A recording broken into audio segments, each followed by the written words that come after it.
Hello મિત્રો, જય શ્રી કૃષ્ણ। આજે કેનેડા તરફથી બે સારા ડ્રો બિહારના રિલીઝ થયા છે, જે તમારા માટે એક સારી ગુડ ન્યૂઝ હું કહી શકું છું, જેની અંદર હું તમને બ્રીફિંગ આપું કે એક ડ્રો રિલીઝ થયો છે 30 મેના રોજ અને બીજો ડ્રો જે રિલીઝ થયો છે 31 મેના રોજ। આગળ વિડીયોની અંદર હું તમને પ્રોપર બ્રીફિંગ આપવાની ટ્રાય કરીશ કે એ વિડીયો તમારે એમાંથી શું શીખવા જેવું છે યા તમારા માટે એમાંથી શું ફાયદાકારક વસ્તુઓ છે। લાસ્ટ સુધી વિડીયો જોશો, પ્રોપર તમને સમજાઈ જશે। અને ચેનલને જો હજી સબસ્ક્રાઈબ નથી કરી, સબસ્ક્રાઈબ કરી દો, બિકોઝ મેં કીધું રીતના અહીંયા આગળ તમને આવી જ ઇન્ફોર્મેટિવ ન્યૂઝ મળે છે। અને મેક્સિમમ લોકો સુધી શેર કરો, જેથી કરીને સ્પ્રેડ એજ્યુકેશન, સપોર્ટ એજ્યુકેશન, જ્ઞાન વહેંચવાથી વધે। હવે આપણે વાત કરીએ, જેમાં 30 મેના રોજ જે ડ્રો રિલીઝ થયો છે એની અંદર 2985 આઈટીએ ઇસ્યુ કરવામાં આવ્યા છે, જેનો કટ ઓફ સ્કોર છે 676। 676નો સ્કોર પર એમને છેલ્લું સિલેક્શન આપવામાં આવ્યું છે। હવે તમે લોકો વિચારશો કે સર 676 તો બહુ હાઈ સ્કોર ગણાય, તો કે એક સિમ્પલ લોજિક વિચારો, એક્સપ્રેસ એન્ટ્રીની જે પોઈન્ટ સિસ્ટમ છે એ તો 600 પોઈન્ટની જ છે, બાકીના 600 પોઈન્ટ તો પ્રોવિઝનલ નોમિનેશનના છે। તો એનો મતલબ થયો છે કે પીએનપીના ડ્રો આ રિલીઝ થયા છે, પ્રોવિઝનલ નોમિનેશન સર્ટિફિકેટ, પીએનપીનું સિલેક્શન જેમને મળ્યું છે એમને આ ડ્રો રિલીઝ થયા છે, એમના માટે આ ગુડ ન્યૂઝ છે।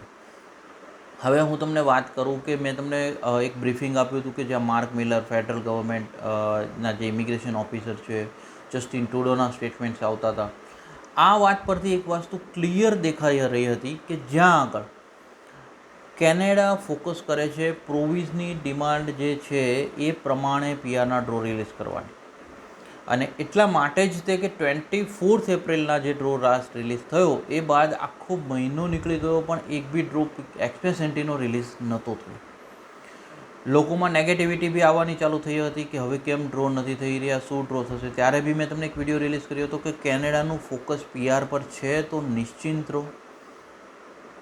અમુક પેરેન્ટ્સના બી ક્વેશ્ચન હતા કે અમારા બાળકો અત્યારે ફાઇલ એપ્લાય કરીને વેઇટ કરી રહ્યા છે, નથી આવતું, ત્યારે બી મેં એમને વાત કરી છે। અને જે બીજો ડ્રો થયો છે કે જે 31 મેના થયો છે એ સીઈસી ક્લાસનો ડ્રો છે। સીઈસી ક્લાસનો છેલ્લો ડ્રો જે હતો એ સપ્ટેમ્બર 2021માં થયો હતો। ત્યારબાદ એ ડ્રો હોલ્ડ પર ચાલ્યા ગયા હતા, લોકો એના માટે નેગેટિવ થતા ગયા હતા, અને પેરેન્ટ્સોને બી ટેન્શનો વધી ગયા હતા। અમારી પાસે લગભગ છેલ્લા 1 કે 2 મહિનાથી પેરેન્ટ્સના ક્વેશ્ચન આવતા હતા કે સર આ ડ્રો ક્યારે રિલીઝ કરશે। ત્યારે બી મેં એમને વાત કરી હતી, એ બી એ વસ્તુ એવી બની શકે કે જે મે એન્ડ સુધી અથવા જૂન મહિનાની અંદર પોસિબિલિટીઝ છે કે કેનેડા પીઆરના સિલેક્શનો પાછા શરૂ થશે, જેમાં સીસી ક્લાસના બી ડ્રો આવવાની ગણતરીઓ દેખાઈ રહી છે। અને ફાઇનલી 31 મેના રોજ એક જે ડ્રો રિલીઝ થયો એની અંદર 3000 આઈટીએ ઇસ્યુ કરવામાં આવ્યા છે, જેનો કટ ઓફ સ્કોર છે 522। 522ના કટ ઓફ સ્કોર ઉપર સીઈસી ક્લાસની અંદર એક્સપ્રેસ એન્ટ્રીની અંદરથી જે ડ્રો રિલીઝ કરવામાં આવ્યો છે એની અંદર 3000 લોકોને જે આઈટી ઇસ્યુ કર્યા છે એ લોકોને સૌથી પહેલાં તો કોંગ્રેચ્યુલેશન કે તમે લોકોને જે તમારી મહેનત હતી એ સફળ થઈ। હવે હું તમને એક બીજી વાત કરી કે 522નો સ્કોર સમજીને બીજા લોકોએ નેગેટિવ થવાની જરૂર નથી, બિકોઝ ઓફ એટલીસ્ટ પોઝિટિવિટી એવી સોચો, બિકોઝ હું જાણું છું કે અમુક લોકો એવા હોય છે કે જે સોશિયલ મીડિયા પર બી હોય છે, બટ એમને કેવું છે કે નેગેટિવ વસ્તુ ગોતવાની આદત હોય, કંઈ બી વસ્તુ હોય એટલે ઇરિટેટ થવું યા તો નેગેટિવ વસ્તુઓ ગોતવી। બટ તમે લોકો ડિમોટિવેટ ના થતા, બિકોઝ ઓફ હું તમને એક વસ્તુ એવી કહું છું કે જે 2021થી જે વસ્તુ હોલ્ડ પર હતી એટલીસ્ટ સ્ટાર્ટ તો થઈ છે, તો એ સ્ટાર્ટ થઈ છે। કેનેડિયન જે ફેડરલ મિનિસ્ટર છે માર્ક મિલર, જસ્ટિન ટ્રુડો છે, આ લોકોના કન્ટિન્યુઅસલી સ્ટેટમેન્ટ એક આવી રહ્યા છે કે એ પ્રોપર ટ્રાય કરે છે કે જે કેનેડાની અંદર જે લોકો બી છે, ઇવન તો ઇલીગલ સ્ટેટસવાળા હોય, સ્ટુડન્ટ હોય, વર્ક પરમિટવાળા, એમને પરમેનન્ટ કરે। તો સમજો કે તમે લોકો તો એજ્યુકેટેડ પબ્લિક છો, તમે લોકો ઓલરેડી 450 480 સુધીના પોઈન્ટ સાથે તમે તમારી ફાઇલ લગાવેલી છે, તો તમે નેગેટિવ બિલકુલ ના થતા। અને એક સૌથી સારી વસ્તુ છે કે હવે તમારી પાસે અત્યારે એવી વસ્તુ છે કે તમે તમારી મહેનત કરી ચૂક્યા છો। કદાચ તમે નેગેટિવ થોટ લઈ અને ડિપ્રેશનમાં આવો છો યા વોટ્સ એવર કરો છો, એનાથી કોઈ સિચ્યુએશન બદલાઈ નથી જવાની। બી પોઝિટિવ રહો. જો કેનેડિયન ગવર્મેન્ટ એવી વાત કરતી હોય કે ઇલીગલ લોકોને બી એ લીગલ કરીએ PR આપવાની વાત કરતી હોય, તો તમે તો ત્યાં એજ્યુકેશન લીધું છે, તમે ત્યાં વર્ક કર્યો છે, તમે એમની ઇકોનોમીમાં એક પાર્ટ આપેલો છે, તમારે ડરવાની કોઈ જરૂર છે જ નહીં.